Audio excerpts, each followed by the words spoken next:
জীবনে আমি একটা সমাধান চাই। আমি চাই না আমার জীবনের বাকি সময়টুকু আমি ওই একটা ঘরের ভিতরে থাকি, যে একটা ঘরে আমি তো সমাধান দিতে পারবো না। না, কেন দিতে পারবেন না? এটা তো কোনো কথা না। আপনার তো আমাদের সমাধান দিতে হবে। আপনার কাছে সবাই এক্সপেকটেশনে নিয়ে আসে। আপনার এই সেন্টার, যে এই যে আমি যে স্টুডিওতে আছি, স্টুডিওর প্রতিটা চারপাশে যখন প্রতিটা মানুষের একটা অধিকার থেকে, তার একটা চাহিদা থেকে, যখন তার একটা মানে আশ্বাস তৈরি করেই কিন্তু তারা এখানে আসে যে আপনার থেকে একটা কিছু পাবে। আমি কেন আসছি? আমি এই কারণে আসছি, আমি এখানে একটা সমাধানের জন্য আসছি। আর সমাধানটা আপনি আমাকে দিবেন।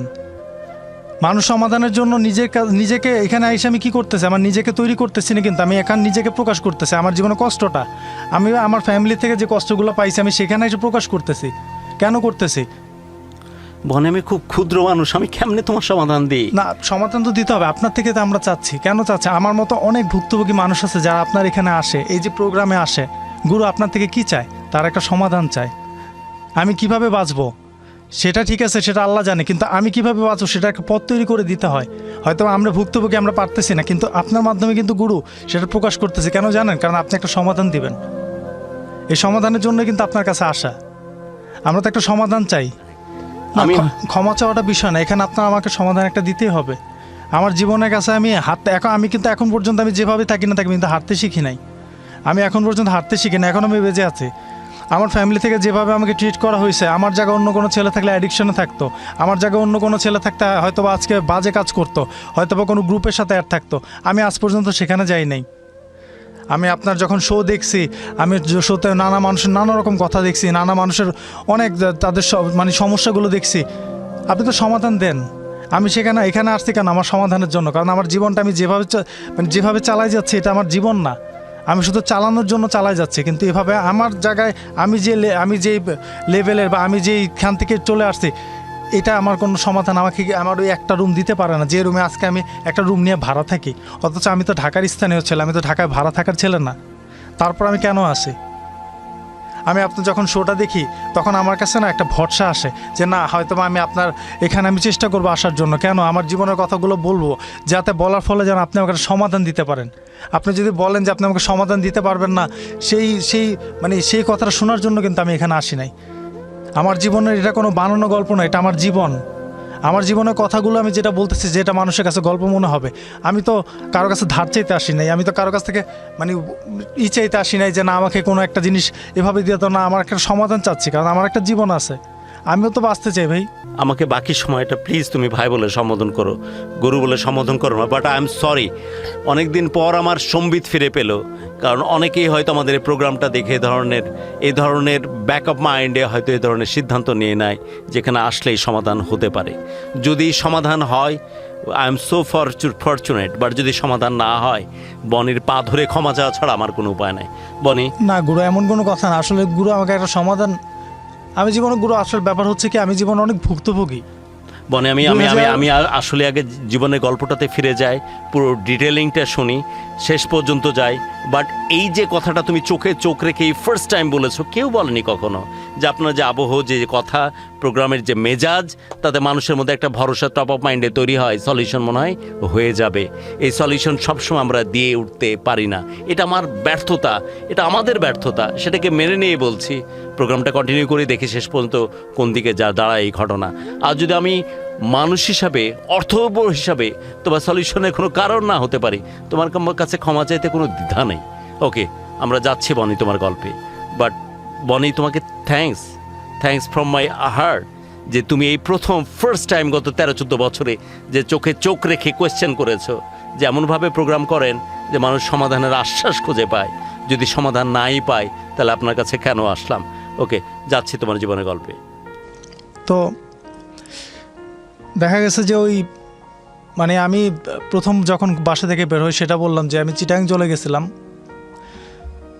চিটাগাং যাওয়ার পর আমার প্রথমে এমন একটা অবস্থা হয়েছিল যে আমি একবার মসজিদে গেলাম, মসজিদ থেকে বের হয়ে আমার স্যান্ডেল পাই নাই।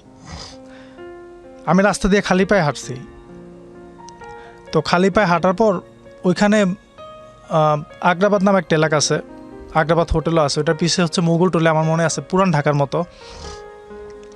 ওইখানে একটা হোটেল আমি সর্বপ্রথম যে কাজ নেই, আমি মানুষের খাবার খাবারের আধোয়া প্লেটগুলো আমি সেখানে ধুই। কাজ করছে এমন একজন মানুষ যার নাম বনি, যে পুরান ঢাকায় প্রায় 25টা দোকানের মালিক ওর পরিবার, কোটি কোটি টাকার সম্পত্তি, নিজে কষ্টে বাড়ি থেকে সরে যায়, পালিয়ে যাওয়া এক রকমের, এবং সেখানে মানুষের প্লেট ধুয়ে নিজের জীবন জীবিকা চালানোর চেষ্টা করছে আগ্রাবাদে, রাইট?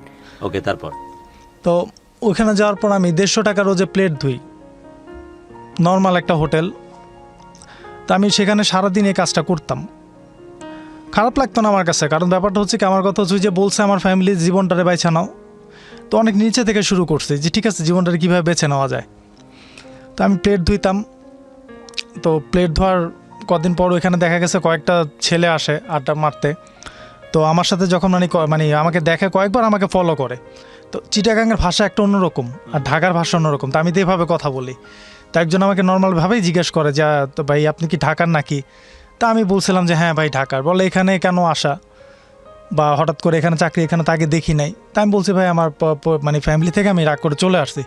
তা আমার সাথে অনেকক্ষণ কথা বলার পর ছেলেটা আমাকে খুব পছন্দ হয়। তো ওরা আমার ওদের বাসায় নিয়ে যায়, ওদের এখানে রাখে।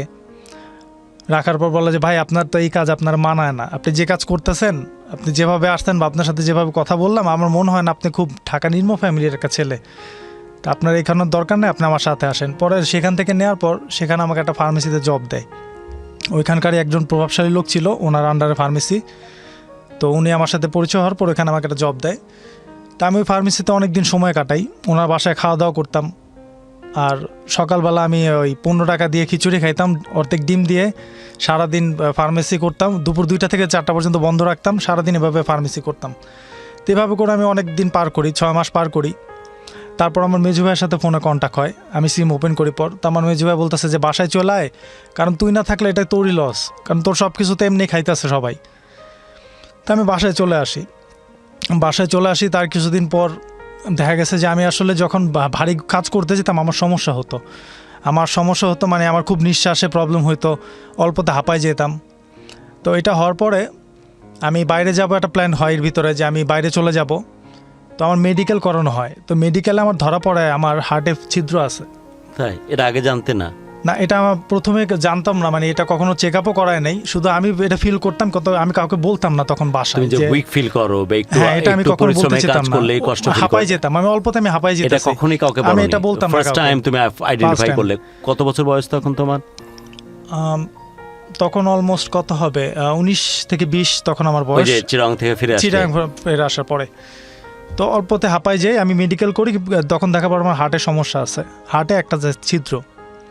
তো ওইটার পরে আমাকে এনজিওগ্রাম করা হয়। এনজিওগ্রাম করানোর পর দেখা যায় যে দেখায় আমার এখানে ছিদ্র আছে একটা।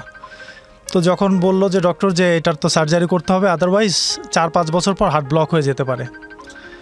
তো 2008-এ আমার এটা সার্জারি করা হয়। আমি ইউনাইটেড থেকে, ঢাকা থেকে সার্জারি করি। তো সার্জারি করার পর রেস্টে থাকি, বাসায় থাকি কয়েকদিন। তো যখন আমি মোটামুটিভাবে সুস্থ হলাম, ডক্টর বলে 6 মান্থ পর পর আমার একটা চেক আপের নিয়ম দিয়ে দেয়।